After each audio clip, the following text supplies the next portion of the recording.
कर लिया जाए, बहुत प्रयास कर लो। ब्रज के भक्तों में एक प्रसंग आता है, गिरधारी दास ऐसे करके उन महापुरुष संत का नाम है, गिरिराज जी में विराजमान थे। बहुत वैराग्य से रहते थे, बहुत वैराग्य से।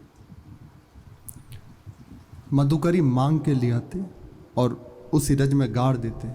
नीम के पत्तों को जो सहज में टूट जाते ना, उनको लेते, उन्हें भिगोकर उससे रोटी पा लेते और 24 घंटे में बस एक बार 3 से 4 लाख नाम जप। ये है उनकी दिनचर्या।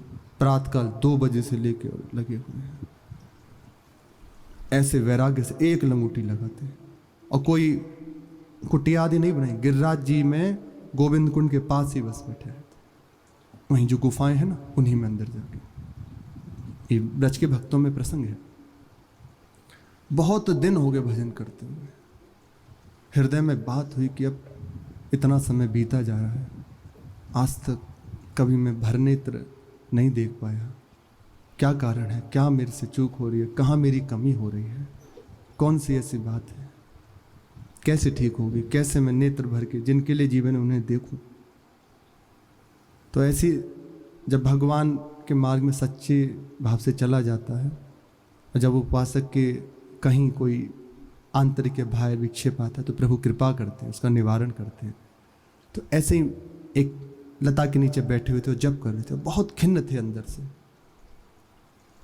तो देखा कि गिरिराज जी में से दोपहर का समय है, 12, साढ़े 12, 1 बजे का, जप करते हुए ऐसे दृष्टि गई, देखा गिरिराज जी में से एकदम वृद्ध और अस्थि मात्र शरीर महापुरुष आ रहे हैं, बिल्कुल अकिंचन और बहुत वैराग्य की मूर्ति सामने से चले आ रहे हैं। आके उन्होंने वहाँ श्री ठाकुर जी थे, शालिग्राम जी, गिरधर उनका नाम, और पास में श्री तुलसी जी, उनको प्रणाम किया। फिर श्री गोविंद घाट पे उतरे, वहाँ आचमन आदि किया और उस जल को लेकर श्री गिरिराज जी जो विराजमान थे उनको अर्पित किया। फिर प्रदक्षिणा करी। उसके बाद जो जल आया उसी जल को लेकर और एक तुलसी दल लेके पान किया और प्रणाम करके फिर वापस चले गए। अंदर हुई कौन है जानने की इच्छा हुई, पर वे अंदर जा चुके थे। उन्होंने सोचा कि शायद नित्य आते हों, अगले दिन का इंतजार करने लगे। तो देखा ठीक उसी समय पर वह महापुरुष पधारे, आकर बैठ गए। तो जैसे ही उनकी नित्य क्रिया जो थी वह पूर्ण हुई, ठाकुर जी को अर्पित करना जल, और फिर वह जल लेकर पान करना, और जो ही जाने लगे साष्टांग चरणों में लेट गए। प्रार्थना करी, प्रभु मैं कुछ जानना चाहता हूँ। पहले तो नहीं बताए और दूर हटने लगे। फिर जब ज़्यादा देखी आग्रह कर रहे तो पूछा, क्या पूछना चाहते हैं? कि आप कैसे, क्या आपकी दिनचर्या? और बोले हम इसी गुफा में रहते हैं। और जाने कितना समय उसमें है कि इतने समय से भजन कर रहे हैं, लेकिन अभिष्ट की प्राप्ति हुई? तो आंखों में आंसू आ गए। नहीं, बहुत वैराग्य से रहता हूँ, केवल उसी जल तुलसी जी को और उतने ही जल का पान करके रहते हैं, भजन करते हैं। तो अंदर कहीं ना कहीं जो एक वैराग्य का भाव था ना, कि मैं बहुत वैराग्य से रहता हूँ, श्री गिरधर महापुरुष का, वे हट गया कि मैं तो कुछ नहीं, इतना भजन करने वाले, और कह रहे कि मैं अभी तक वस्तु की प्राप्ति नहीं हुई। तो वे तो गए और इधर होके फिर दहाड़ मार के रोने लगे, हे लाडली लाल कृपा करो। अब साधन का जो भाव था ना हृदय में, गया, छोड़ दिया, आश्रय को स्वीकार किया, कृपा करो, बिना आपकी कृपा के मैं आपको नहीं पा सकता। लाडली जो अत्यंत कृपालु है, हो गया। जहां हृदय में आश्रय स्वीकार किया ना, आ गई बात। तो वहीं कह रहे, निपट बिकट भाव होत ना स्वभाव ऐसा, ये सहज में प्राप्त नहीं हो सकता। कैसे पाया जा सकता?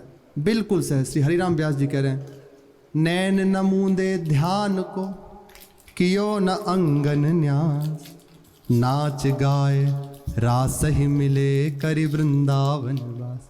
कुछ नहीं किया, कोई अब ना ऐसे वैराग्य से हम तो नहीं रह रहे, आप रहते हैं, ना ही ऐसी कोई हृदय में बात, पर एक बात हो गई, गुरु जी की कृपा हो गई, आचार्य की कृपा हो गई, रसिक महापुरुषों की कृपा हो गई, हमें ऐसी उपासना मिल गई।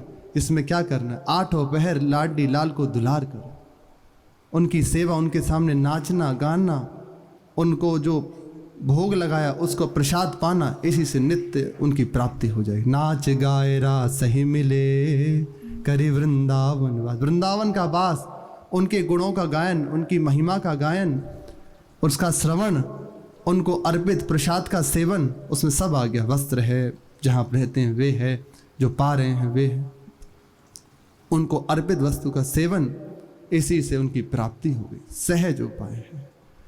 इन्हीं की कृपा दृष्टि ने को क्यों ना पाई है, इसी से, बस उन्हीं की कृपा दृष्टि यदि हो जाए तो प्राप्त किया जा सकता है। दूसरा बात, इसका कोई और उपाय नहीं।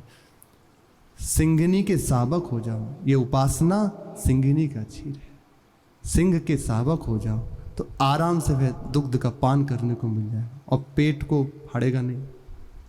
और ना पत्थर पे यदि सिंघनी के दुग्ध की बूंद गिर जाए तो वो पत्थर में छेद हो जाता है, ऐसा है तीक्ष्ण उसका प्रभाव। पर उनका सावक आनंद से बस बच्चा बन जाए, मेरा आपके सिवा कोई नहीं, एकदम सरल भाव है, बिल्कुल सरल। श्यामा श्याम मेरे हैं, मैं श्यामा श्याम को, बस इतनी ही सारी बात है, सब जिम्मेदारी श्यामा श्याम की। विधियों महापुरुषों का प्रादुर्भाव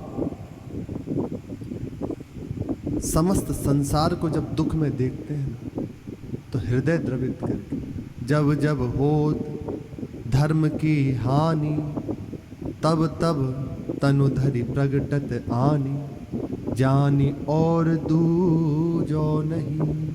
जब देखते हैं समस्त संसार हाहाकार कर, महान कष्ट से युक्त है, कोई इसको बचाने वाला नहीं, कोई इनकी रक्षा करने वाला नहीं, तो स्वयं श्री हरि ही आचार्यों के रूप में, रसिकों के रूप में, संतों के रूप में, महापुरुषों के रूप में प्रकट होते हैं। तब तब तनु धनि प्रगटत आनी, जानी और दूजो नहीं। सेवक जी कह रहे किसी ऐसा मत समझना कोई और है, साक्षात श्री हरि ही है। यदा यदा ही धर्मस्य ग्लानिर्भवति भारत, अभ्युत्थान धर्मस्य तदात्मानं सृजामि। ये जब जब धर्म का नाश हो तब तक प्रभु करुणा करके प्रकट होते हैं। इनका प्रादुर्भाव